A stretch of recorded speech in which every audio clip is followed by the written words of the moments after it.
For those of you that found me and started following through the BioShock retrospective video, I feel like I owe you a bit of an apology.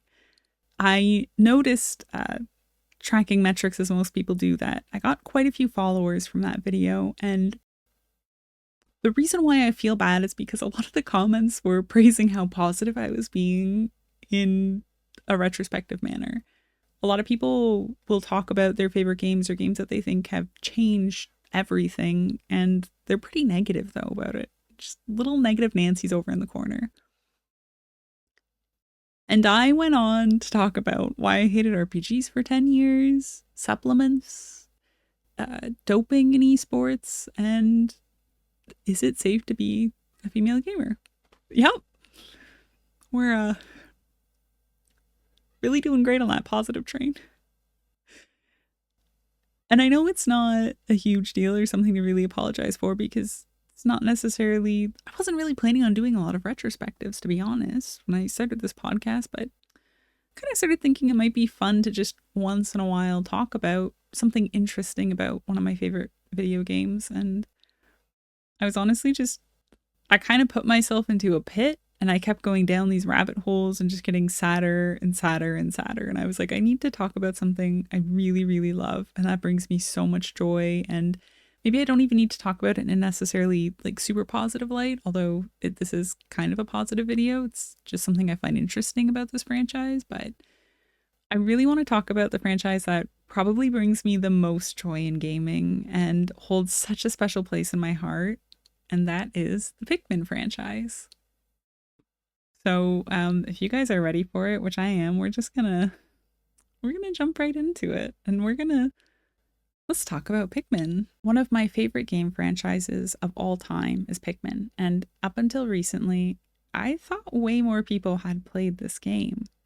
The real-time strategy game from Nintendo first released in October 2001, a little over a month after the GameCube launched in September 2001. The game came from Miyamoto, one of the most influential minds within the gaming industry. Behind the likes of Mario, Donkey Kong, Legend of Zelda, and Star Fox, Miyamoto is a household name for most of those that have spent time on a Nintendo console. And let's be honest, that is most of us. But most of the other games he developed sold quite well initially. The Legend of Zelda over 6.5 million units in 1986. Donkey Kong, once on the Game & Watch, would sell over 1.2 million in 1982. Star Fox selling over 2.99 million in 1993.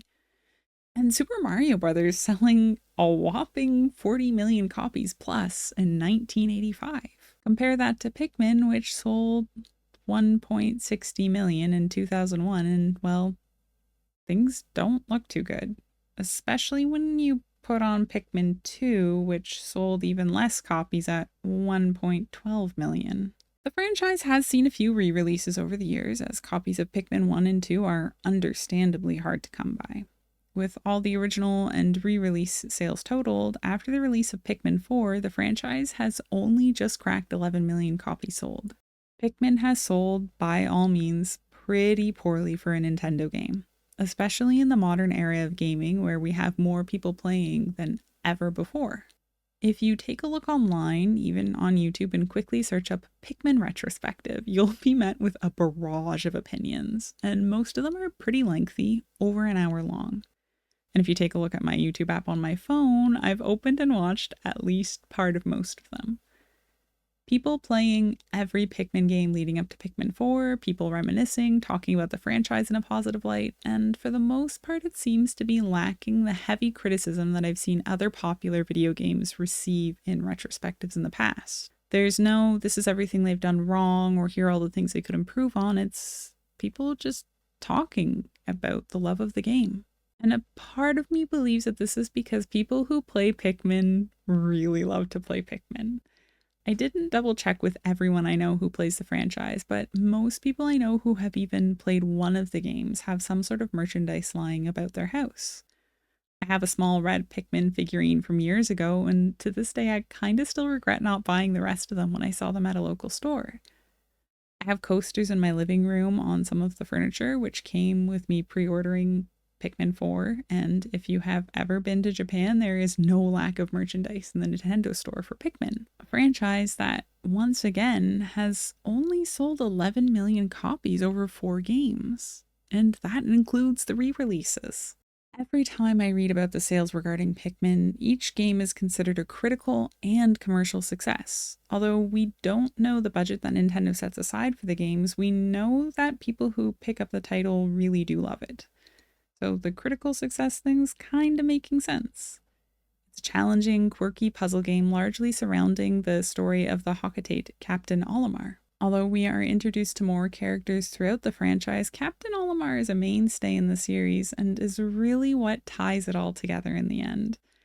It goes from just crash landing on a valuable planet to repeated return trips. And each Pikmin feels like an improvement upon the last. Pikmin 1 still plays as a great game and introduces us into the world where these little guys just need our help to survive.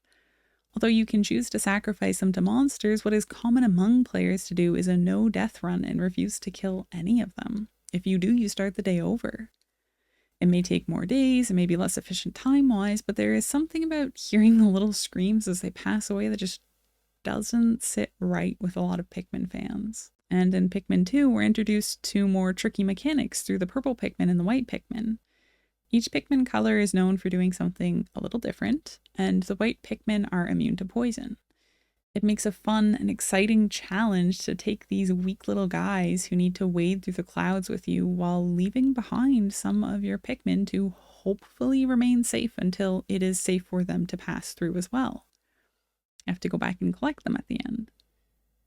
And the purple Pikmin are just incredibly broken and chunky and amazing. They can smash monsters to smithereens, and we actually lost these two types of Pikmin in Pikmin 3.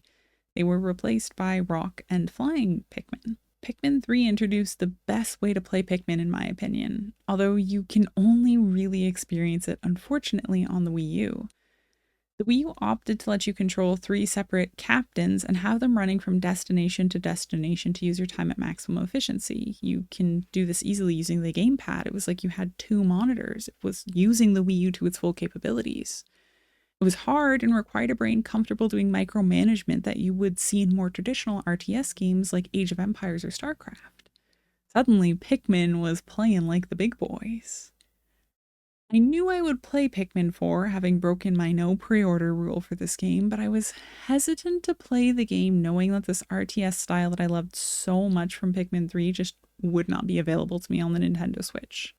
I won't get into spoilers for the game, as I know a lot of people haven't played this franchise, and I really encourage you to pick up some of the remasters for the Nintendo Switch, but honestly, Pikmin 4 is the perfect starting point. It opens up the game in a way you don't expect and just has such a fun story. Pikmin 4 is a great game, and it's a great game to introduce people to the franchise and to be welcoming and new, especially for maybe some Pikmin Bloom players on mobile. So why doesn't it sell well? Why doesn't any of it sell well?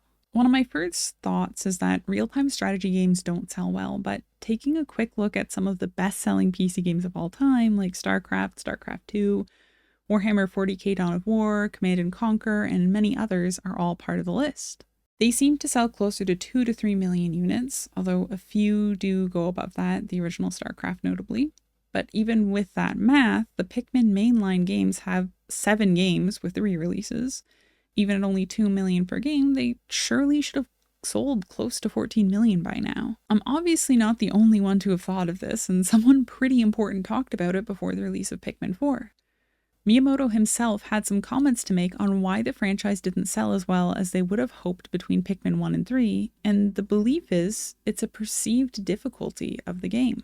To quote Miyamoto, "I get that people find it more difficult when death is a factor, but I think the franchise's strengths lies in its relationship with mortality. If something is irreversible, you need to figure out a way to prevent undesired things from happening.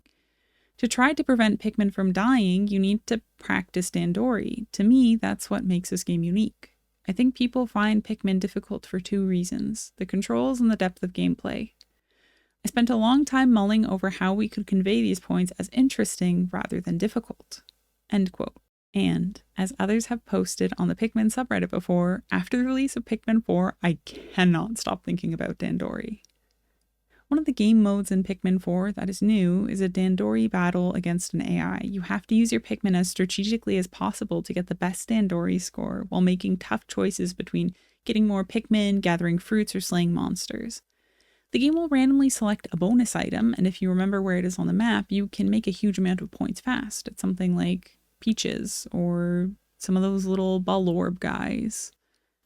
Dandori isn't just made up for Pikmin 4 though, it's a word in Japanese for progression or procedure. Although for Pikmin 4, it's been adapted to mean the act of strategically planning. Let's just do a little bit of food for thought, if you will. I don't want to call Nintendo a malicious company, although I have joked many times since Nintendo released things like expansion passes and Nintendo Online Plus expansion pack and DLC in general that they have fallen to the dark side.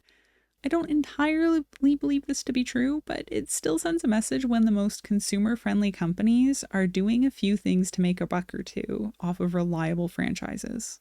The idea of developing some new tracks for Mario Kart 8, whether the deluxe version or this on the Switch or the older version on the Wii U, and then selling it for some money takes a lot less development time than creating Mario Kart 9. You could say the same for the Fighter Pass for Super Smash Bros. Ultimate.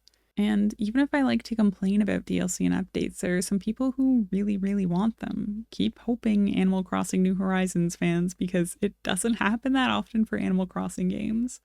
And even if I like to complain about DLC and updates, there are some people who really, really want them. Keep hoping, Animal Crossing New Horizons fans, because it doesn't happen that often for Animal Crossing games, and I think we can consider that one kind of put to rest at this point. Not to call you out or anything. The Pikmin franchise itself isn't selling well. Although they did call out Pikmin 4 for having good sales numbers, something they had done for Legend of Zelda Tears of the Kingdom. It's kind of crazy. But it does have a mobile app that has grossed over $44 million at this point. That silly little walking app, Pikmin Bloom, although it is performing at an abysmal pace compared to something like the Monster Hunter mobile app, has made a pretty penny for Nintendo. Now, I'm not in charge of development at Nintendo, and I won't pretend to know how their structure works, but I do wonder if they'd want to bump up the development time on Pikmin 5 considering the success of the mobile app. After all, more people playing and using the mobile app means more potential buyers, right? Pikmin 1, 2001. Pikmin 2, 2004. Pikmin 3, 2013. And Pikmin 4, 2023.